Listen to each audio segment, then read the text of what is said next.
This is very important information. Most people think that NASA can predict eclipses accurately, that they have very advanced knowledge. Therefore, it proves that heliocentric is true. Unfortunately, that's not the case.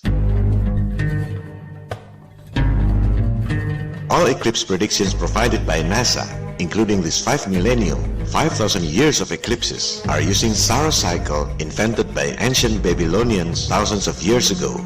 Both solar and lunar eclipses are so predictable because they always repeat in a cycle of 18 years, 11 days and 8 hours. It's called Saros cycle and it has nothing to do with heliocentric.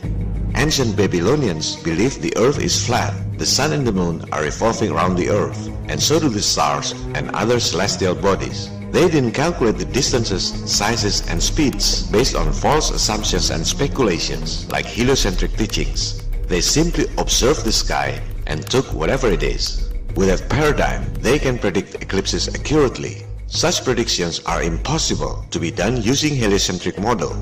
In its 5 millennium catalog of solar and lunar eclipses, NASA wrote that all eclipse calculations are by Fred Espenak, a retired NASA's employee.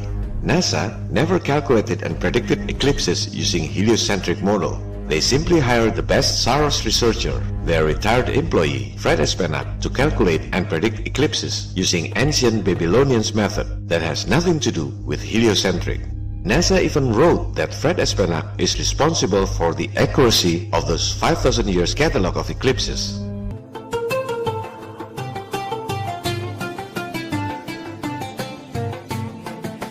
For thousands of years, some astronomers collected eclipse cycle all around the world based on Saros cycle. They have started to do this long time before NASA was established in 1958. Astronomers like Fred Espenak simply collected eclipse database from other local astronomers all around the world.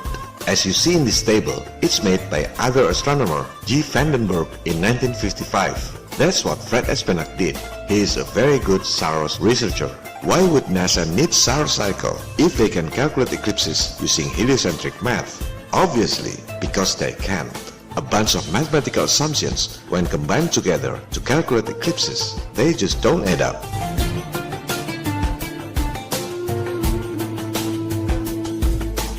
There's an interesting review from Matt Parker from Stand Up Math's channel. He's the only person who got prestigious title as London Mathematical Society Popular Lecturer, a very smart and articulative mathematician.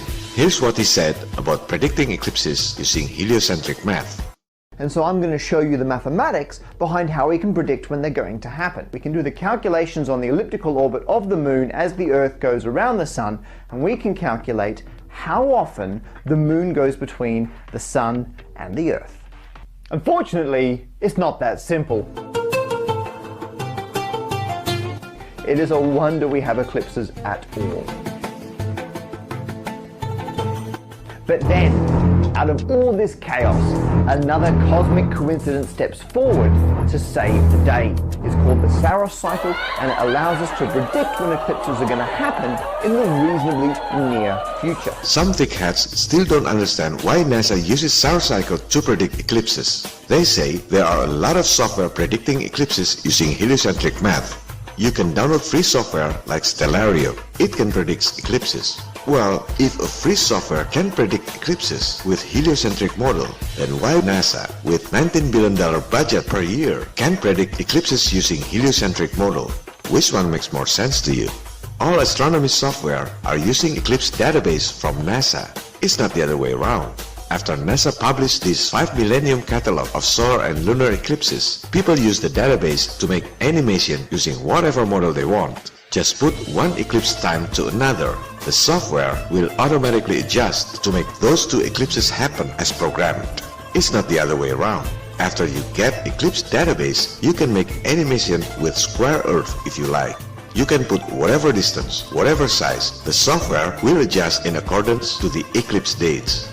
Some thickheads even try to run from reality by saying NASA provides a software in its website to predict eclipses. Look at this database used by NASA.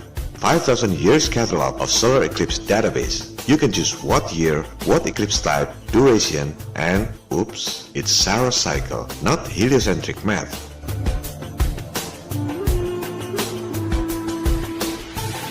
This is the 3D movement of their heliocentric model. The sizes, distances, and speeds are not to scale. This is just to make you have an idea of the true heliocentric concept. The question is, how could NASA 48 years ago kept up with the Earth's orbital speed, almost 100 times faster than the speed of sound, and also kept up with the sound speed across the space at almost 60 times faster than the speed of sound?